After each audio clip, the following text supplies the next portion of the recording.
It was pretty amazing to see this movie in the theater on a big screen. This is only the third time it was projected, and it's the first time that River's song was at the end. He wrote that for the picture in his hotel room and played me the song during the shooting. The shooting of the picture with each one of these amazing kids. Now when I see them, you know, I wrote the book when I was 17. I was a teenager. I couldn't write stuff like that today. You probably couldn't shoot this film today when you think about it. I'm watching what was going on there. But, and now, 33 years later after finishing it and looking back on what happened to River and seeing River lying in the pavement like that. And then the last song that he wrote for the movie, and he says, you never know about the ending until it falls upon you, see? But we didn't, realize when we were making that picture who we were. Everything was perfect. I looked at the sunset. Remember in the scene where the two, River and Meredith, are in that little sort of gazebo place. And I remember at the end of it, I just was watching it today, how the sun came up and lit him. Everything seemed to be perfect. I actually, the scene we did with James Dean, I showed River his first picture of James Dean. You know, he became 16 during the making of the picture, and I was really young in my high school days too.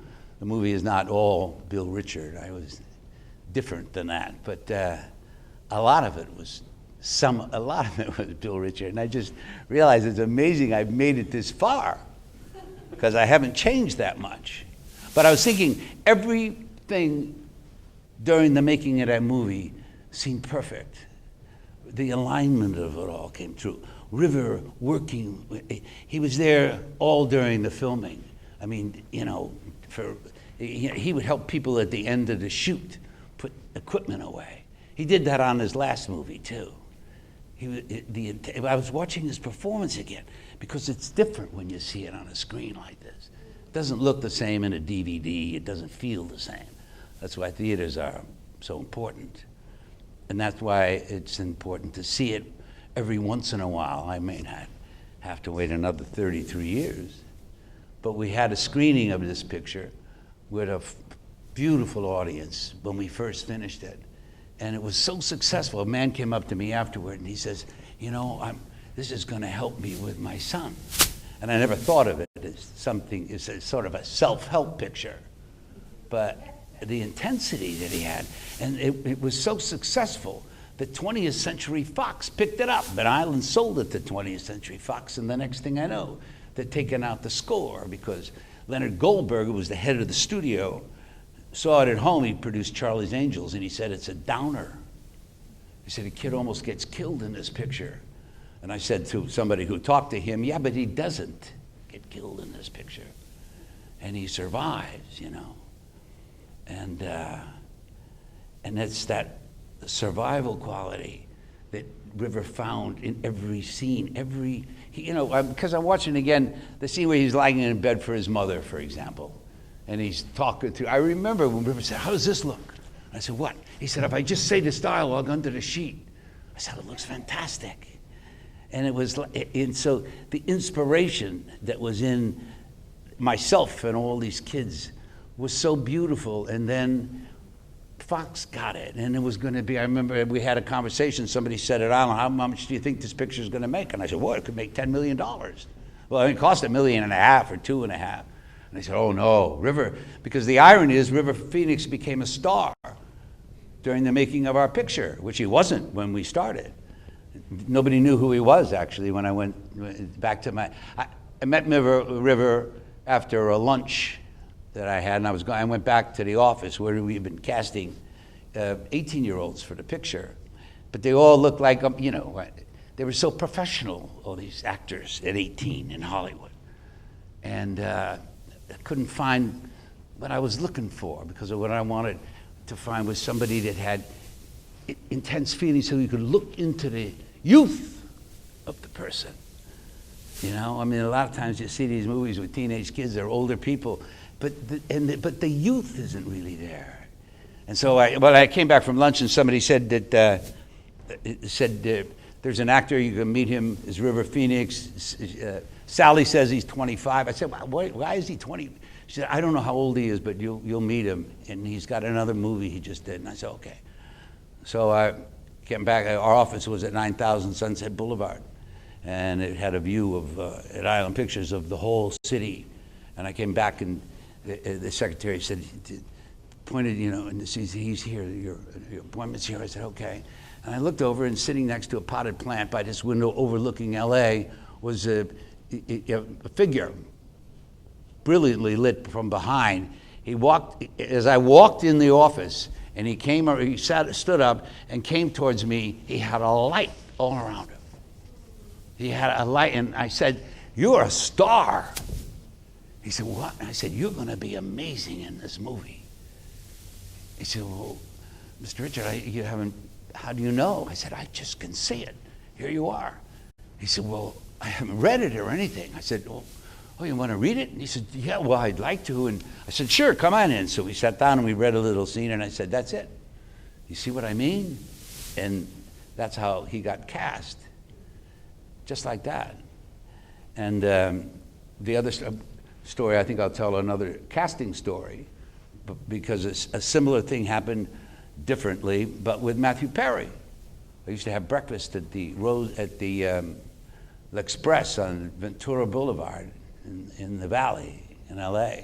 And I was having breakfast one morning. I had always lox and eggs and stuff. So I was sitting there eating, and I was usually hungover, and I looked unshaven, and I looked up, and coming in the restaurant was this kid with a white shirt and a tie, and he had 3 girls with him. And I watched him, and there was something about him. And he went over and sat down, and I kept watching him, and then I thought, that's Fred, this guy would be great. So the waitress's name was Astrid. I suddenly remembered this.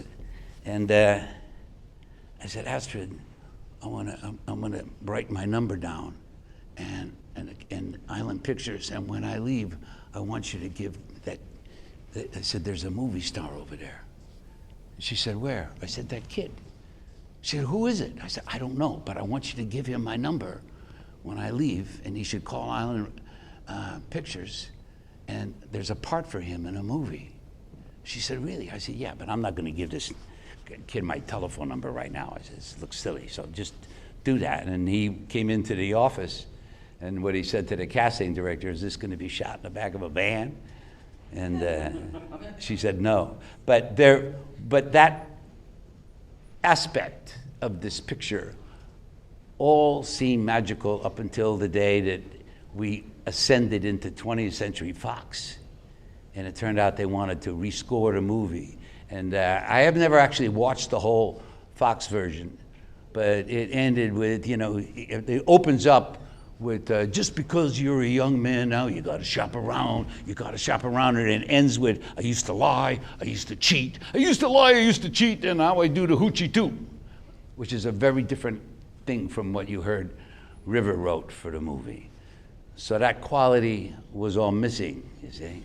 And this movie was, the word in the street, as they say in Hollywood, was that Bill Richert made an unreleased, after Winter Kills and Success and all those other things, Bill Richert made a movie that was unreleasable, so the studio had to step in and make it work, which is really death for everything. I had to tell River that he was they wanted, the agent for, River's agent had a son who was an actor. They wanted him to do the new voiceover. They said it's a grandfather's voice.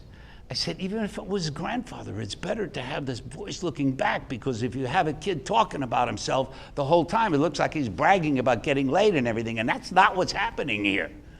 It's not a success or a series of, kids just getting laid. It's got another level. And they said, well, that level is not, the studio doesn't like that, so they're going to make it, better, and it's going to make a lot of money, and people, so just let it happen. And I remember the first time I went to the studio to see the Fox, what the Fox had done with the music, and I sat through it, and it was unbearable listening to songs they put in. Elmer Bernstein went to London and worked with the London Philharmonic and brought great jazz musicians for Chicago to do that score. And so suddenly all the perfection that we'd worked for vanished, and it became this thing. And I knew River from from when he was like 15 and a half. He turned 16 on the movie, till 3 days before he died was the last time I heard from River. And then, of course, he was murdered at the Viper Room by a jealous guitar player.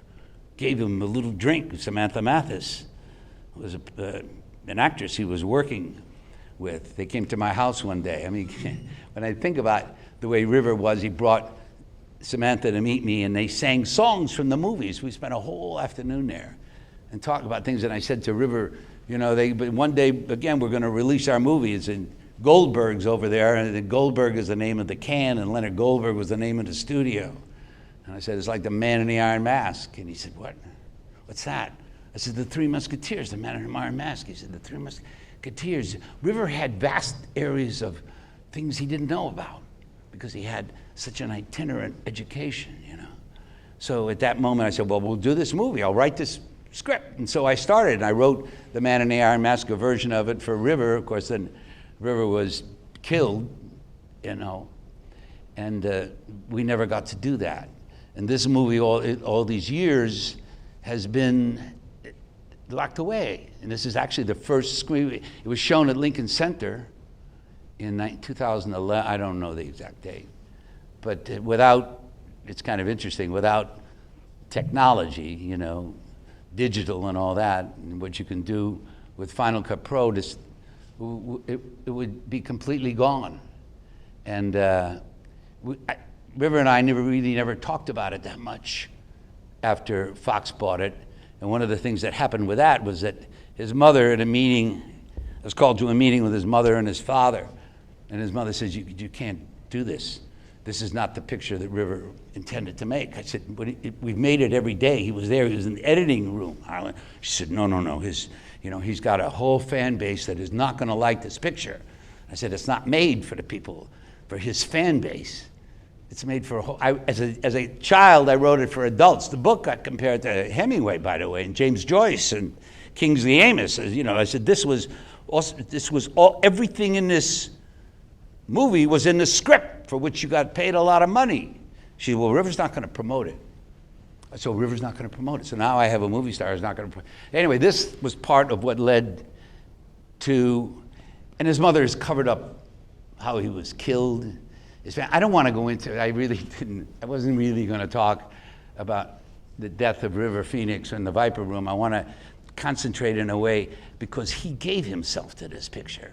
When I'm watching this now, and I'm thinking, every single frame he's in, every moment, and in every scene he's different, isn't he? I mean, sorry.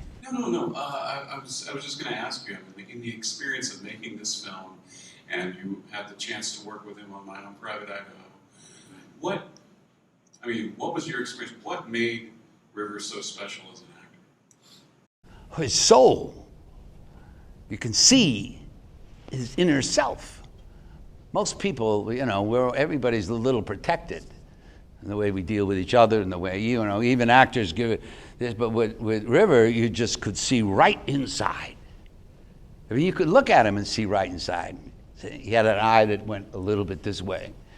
And especially in that scene, they took that scene out where he runs through the streets and he finds Susie Middleburg. And that was a scene that actually in the Herald Tribune, they compared to James Joyce's Nighttown, right? And those jerks took the scene out. There was no moment in the whole film without that scene where you see his real feelings, really.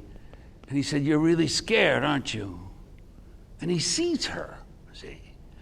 What I like about it is that it was written by a kid, sort of satirized. I had a different life. I only spent 1 year at Evanston Township, but I was amazed at the culture and what it was like to have that kind of money from places that I had lived and been before. And it was the same with River. So here I am working with this young actor who's playing me while I'm listening to stories about him, and it's somebody on one of the YouTube places or something before it was taken down. River's family takes practically everything down that has to do with him. But there was a scene where you saw me helping him into the car at the end of the movie where he's doing, and he's getting into the car, and you can see he looks like he's 12 years old. He's just totally this pure person who morphs into stuff. Pure talent. I mean, one of the last times I saw him, he was working with 4 different directors. And he and I were going to direct The Man in the Iron Mask together. He had all this stuff, and it was taken away from him, and it was sort of covered up just the way this movie. I mean, this movie is evidence that there was another thing that was done back then. That, I went back to my old high school. What an amazing thing when you think about it. I went back to my old high school. My acting teacher, 20 years later, or however, I forget how old everything is, but here is in this movie where he's riding down the streets with his sunglasses because, did I talk about how I told him never to buy a Porsche and never to drive? Oh yeah, so when I showed him the first picture he'd ever seen of James Dean, then I told him, and he wasn't that interested. He was working on his hair. Actors, especially young actors, the hair is a big deal. It was a big deal with River. So we did this thing, we did a little modification. I said, why don't you see if we can get for the wardrobe to get you some kind of James Dean sunglasses, and we'll just do a little James Dean. And said, okay, so we did it. He didn't know who James Dean was, and he said he was going to get himself a powder blue Thunderbird. That's what he was going to get, and he said it's big and cushy. So he wasn't going to get a Porsche, but something got him anyway. It was, it was like during the course of the making of this movie, River became a star, and that being a celebrity and being a star took away all the work he did. And we knew that. I mean, he knew that. We didn't talk about it. So, what was I going to say?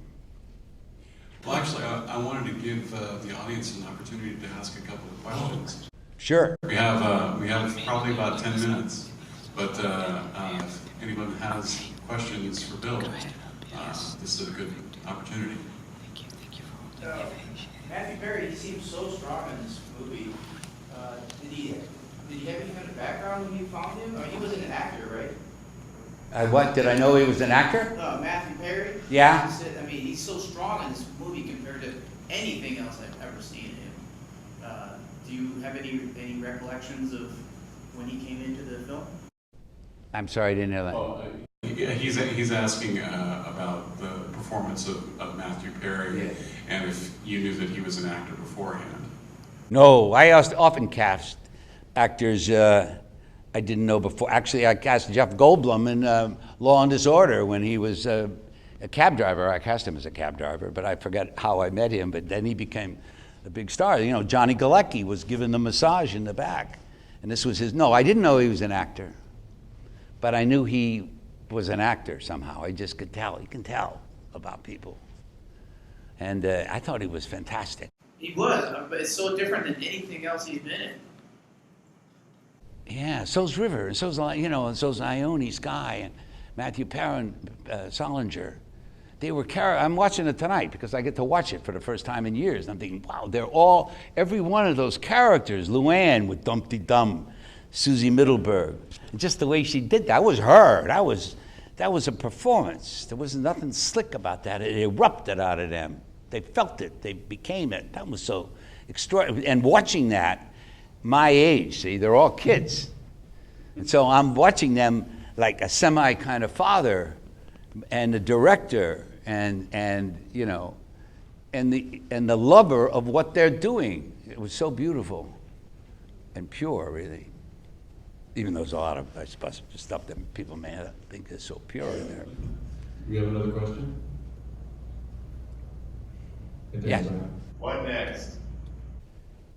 What next?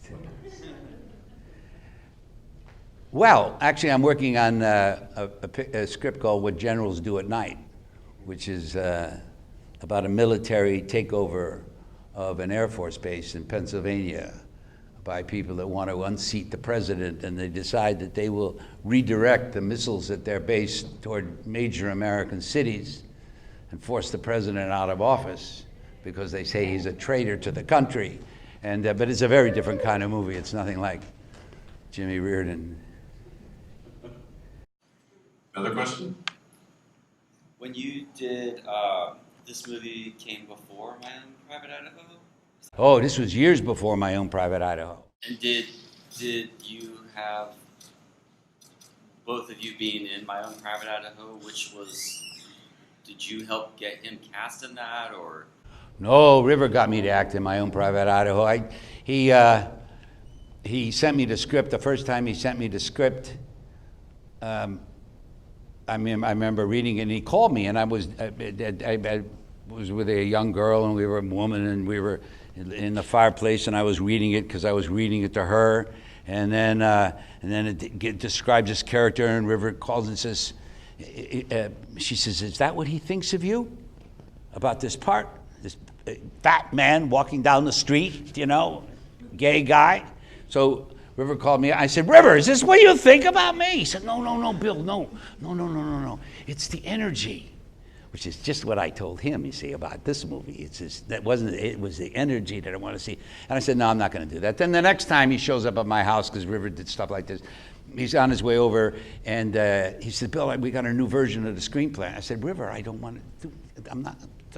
He said, "Well, can I bring it over?" I said, "Okay, bring it over." He said, "Maybe we'll look at it." So he brings it over. I'm living in Venice at the time, and a house near the beach. And so he brings it in, and he puts it down on the table, and he says, "Well, you know, it's very different now." I said, and I looked at it, and I said, "It's not different. There he is, the same guy." And he said, "Well, just be nice to, you know, when Gus gets here, just tell him that you really." I said, "What do you mean when Gus gets here?" He said, "Well, Gus is coming over."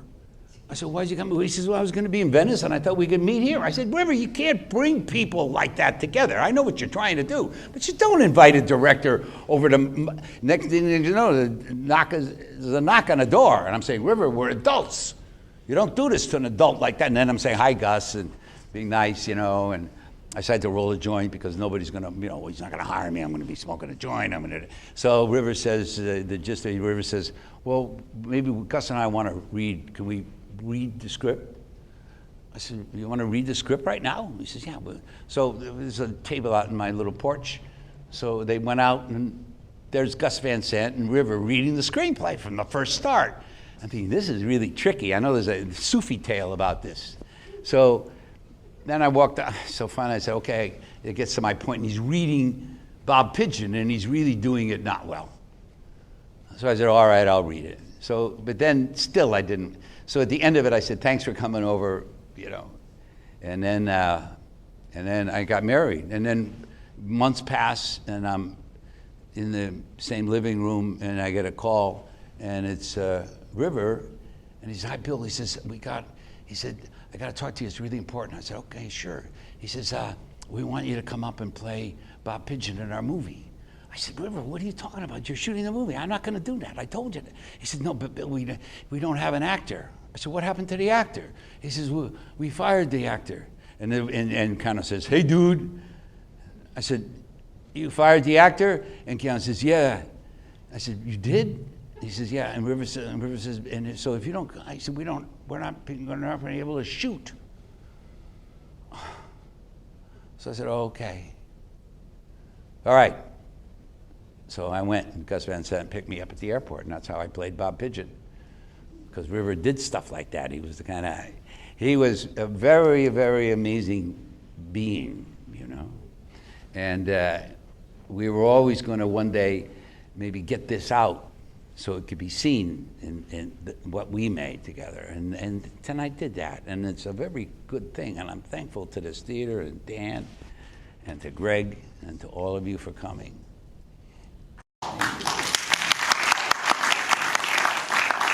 So we've got time for one more question.